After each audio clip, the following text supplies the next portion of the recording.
Hey guys, നമുക്കൊരു get ready with me കണ്ടാലോ? ഞാൻ ഈ കാണുന്ന ഷോർട്ട് കുർത്തിയാണ് ഇടാൻ പോകുന്നത്. ഇത്രയൊക്കെ ഒരുങ്ങിക്കെട്ടി എങ്ങോട്ടാ പോകുന്നതെന്ന് ഞാൻ ഏറ്റവും ലാസ്റ്റ് കാണിച്ചു തരാമേ. എനിക്ക് ഭയങ്കര സിമ്പിളായിട്ട് ഒരുങ്ങാൻ വേണ്ടിയിട്ടാണ്. അപ്പം അതിന് വേണ്ടി ഞാൻ ആദ്യം തന്നെ ടോണർ അപ്ലൈ ചെയ്ത് കൊടുത്തു. ഞാൻ സാധാരണ വീട്ടിലേക്ക് ഇരിക്കുമ്പോൾ എൻ്റെ ഫേസ് ഭയങ്കര നല്ല ടെക്സ്ചറിലായിരിക്കാറ്. പക്ഷെ ഞാൻ എവിടെയെങ്കിലും പുറത്ത് പോകാൻ റെഡിയാകുമ്പോൾ എൻ്റെ ഫേസ് ഭയങ്കരമായിട്ടും ഓയിലി ആയി. അതുകൊണ്ട് തന്നെ എൻ്റെ മേക്കപ്പ് ബ്ലെൻഡ് ആവാൻ ഭയങ്കര പാടാണ്. സാധാരണ നമ്മൾ എപ്പോൾ പുറത്ത് പോയാലും സൺസ്ക്രീൻ ഇടണമെന്ന് പറയുമെങ്കിലും എനിക്ക് ഭയങ്കര മടിയാണ് സൺസ്ക്രീൻ ഇടാനായിട്ട്. അതുകൊണ്ട് തന്നെ ഞാൻ സൺസ്ക്രീൻ ഇട്ടില്ലായിരുന്നേ. അതിന് പകരം ഞാൻ സ്ട്രോപ്പ് ക്രീമാണ് ഇട്ടിട്ടുണ്ടായിരുന്നത്. സ്ട്രോപ്പ് ക്രീം ആകുമ്പോൾ ഒരുപാട് മേക്കപ്പും വേണ്ട, എന്നാൽ നല്ല ഗ്ലോവും കിട്ടും.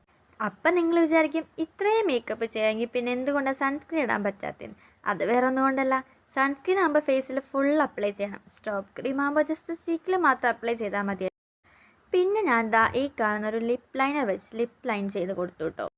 എനിക്ക് പൊതുവെ ഭയങ്കര ഡാർക്ക് ലിപ്സ്റ്റിക്കിനോടാണ് ഭയങ്കര താല്പര്യം. അതുകൊണ്ട് ഞാൻ ആദ്യം തന്നെ ഒരു ഡാർക്ക് റെഡ് ലിപ്സ്റ്റിക്കാണ് ഇട്ട് കൊടുത്തത്. പക്ഷേ അത് ഇട്ട് കഴിഞ്ഞപ്പോൾ എൻ്റെ ഫേസിന് അത്രയും മാച്ച് അല്ലാത്ത പോലെ തോന്നിയുകൊണ്ട് ഒരു മാഴ്സിൻ്റെ ഒരു ലൈറ്റ് ഷെയ്ഡ് വെച്ചൊന്ന് ജസ്റ്റ് ലൈറ്റ് ആക്കി കൊടുത്തു. പിന്നെ നമുക്ക് എവിടെ പോയാലും ബ്ലഷ് വേണമല്ലോ. ബ്ലഷ് ഇല്ലാതെ ഒരു കോൺഫിഡൻറ്റ് ഇല്ലാത്ത പോലെയാണ് എനിക്ക് പലപ്പോഴും തോന്നാറ്. പിന്നെ എനിക്ക് കണ്ണെഴുതാൻ മടിയായതുകൊണ്ട് ഞാൻ ജസ്റ്റ് ഒരു കുഞ്ഞു വാല് മാത്രമാണ് വരച്ച് കൊടുത്തത്. എന്നെ പോലെ വളരെ കുഞ്ഞു കണ്ണുള്ളവർക്ക് ഇതുപോലെ വാല് വരച്ച് കൊടുത്താൽ കണ്ണ് ഭയങ്കര ഹൈലൈറ്റ് ആയിട്ട് നിൽക്കും. ഞാൻ അതുകൊണ്ട് എപ്പോഴും വാലാണ് കൂടുതലും വരച്ച് കൊടുക്കാറ്. ഞാൻ പിന്നെ അങ്ങനെ കണ്ണധികം പടർത്താത്തൊരു ടൈപ്പായതുകൊണ്ട് എൻ്റെ കണ്ണിൽ എത്ര നേരം വേണേലും കരി ഇരുന്നോളും. അങ്ങനെ ഞാൻ റെഡി ആയി കഴിഞ്ഞേ.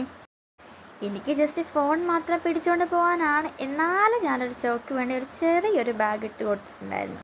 ആ ബാഗ് ഇട്ട് കഴിഞ്ഞപ്പോൾ എൻ്റെ ഔട്ട്ഫിറ്റിന് ഒരു കംപ്ലീറ്റ് ലുക്ക് കിട്ടിയ പോലെ എനിക്ക് തോന്നി. അപ്പം ഞാൻ പോകുന്നത് വേറെ എങ്ങോട്ടല്ല, കസലബാനിലേക്കാണ്. കുറച്ച് ദിവസമായിട്ട് മധുരമായിട്ട് കട്ടിയുള്ള എന്തെങ്കിലും കഴിക്കാൻ ഭയങ്കര കൊതിയായിരുന്നു. അതുകൊണ്ടാണ് ഞാൻ ഇവിടെ പോകാൻ തീരുമാനിച്ചത്. ഇതാവുമ്പോൾ എൻ്റെ വീടിൻ്റെ അവിടെ നിന്ന് കുറച്ച് പോയാൽ ഒരു രക്ഷയില്ലാത്തൊരു ടേസ്റ്റായിരുന്നു ഗൈസ്. ഹാഫ് കഴിച്ചപ്പോഴത്തേക്കും എൻ്റെ വയറ് ഭയങ്കരമായിട്ട് ഫുള്ളായി. അപ്പം എങ്ങനെയുണ്ട് എൻ്റെ ഗെറ്റ് റെഡി?